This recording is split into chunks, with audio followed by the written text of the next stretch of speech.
வணக்கம் ராதிகா. அதாவது தூத்துக்குடி மாவட்டம் லாத்திக்குளம் சட்டமன்ற உறுப்பினர் மார்க்கண்டேயன் கடந்த 18ஆம் தேதி தூத்துக்குடி மாவட்டம் கோவில்பட்டியில் திமுக சார்பில் வாக்காளர்களுக்கு நன்றி தெரிவிக்கும் பொதுக்கூட்டத்தில் கலந்து கொண்டு பேசும்போது தமிழக முதல்வருக்கு மிரல் விடுக்கும் வகையிலும் ஒருமையிலும் பேசினார் என்பதான ஒரு குற்றச்சாட்டு எழுந்தது. இதைத் தொடர்ந்து மார்க்கண்டேயனை தூத்துக்குடி மாவட்ட குற்றப்பிரிவு போலீசார் கடந்த 20ஆம் தேதி விளாத்திக்குளத்தில் உள்ள அவரது இல்லத்தில் வைத்து கைது செய்தனர். பின்பு அவர் கைது செய்யப்பட்ட பின்பு அவரை தூத்துக்குடி குற்றவியல் நீதிமன்ற நீதித்துறை நடுவர் நீதிமன்றம் எண் 1 நீதித்துறை நடுவர் சுமதி முன்பு ஆஜர்படுத்தப்பட்டு அவரை பாளையங்கோட்டை மத்திய சிறையில் அடைத்தார்கள். தொடர்ந்து கடந்த 22ஆம் தேதி மார்க்கண்டேயன் தரப்பு சார்பில் வழக்கில் ஜாமீன் கேட்டு தூத்துக்குடி குற்றவியல் நீதித்துறை நடுவர் நீதிமன்றம் 1 மனு தாக்கல் செய்த நிலையில் நீதிபதி சுமதி ஜாமீன் மனுவை தள்ளுபடி செய்தார். பின்னர் மார்க்கண்டேயன் தரப்பு சார்பில் சென்னை உயர்நீதிமன்றத்தில் சட்ட விதிமுறைகளுக்கு முரணாக வழக்கு பதிவு செய்யப்பட்டுள்ளது. ஆகவே வழக்கை ரத்து செய்ய வேண்டும் என மனு தாக்கல் செய்யப்பட்டு விசாரணை சென்னை உயர்நீதிமன்றத்தில் நடைபெற்று தீர்ப்பு ஒத்திவைக்கப்பட்டு இருந்தது.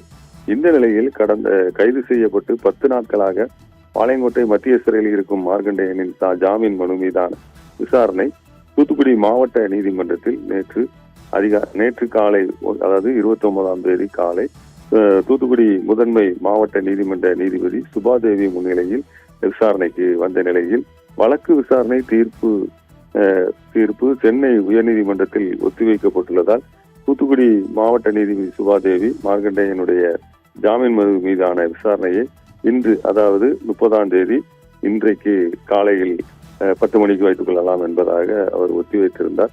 இந்த நிலையில் மீண்டும் அந்த வழக்கு விசாரணை இன்று காலை வந்தது. இதில் அரசு தரப்பில் வழக்கறிஞர் சங்கர் நாராயணன் ஆஜரானார்.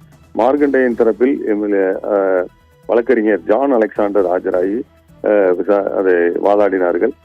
வழக்கை விசாரித்த மாவட்ட முதன்மை நீதிபதி வழக்கை இன்று மாலை ஒத்திவைத்துவதாக உத்தரவிட்டார்.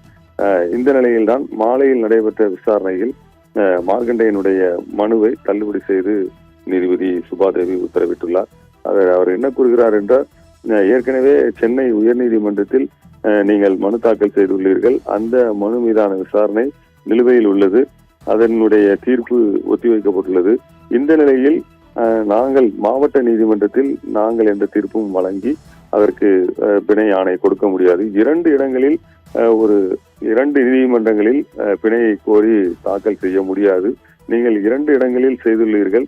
எனவே அந்த சென்னை உயர்நீதிமன்றத்தில் என்ன தீர்ப்பு வழங்கப்படுகிறதோ அதை பார்த்து கொள்ளுங்கள். நான் எந்த தீர்ப்பும் இதற்கு வழங்க முடியாது என்பதாகத்தான் கூறி அந்த மனுவை தள்ளுபடி செய்து உத்தரவிட்டுள்ளார். இதன்படி இன்னும் அவர் வெளியே வருவதில் சிக்கல்கள் மீண்டும் தொடர்கிறது. இந்த நிகழ்வு தூத்துக்குடி மாவட்டத்தில் ஒரு பரபரப்பை ஏற்படுத்தியுள்ளது.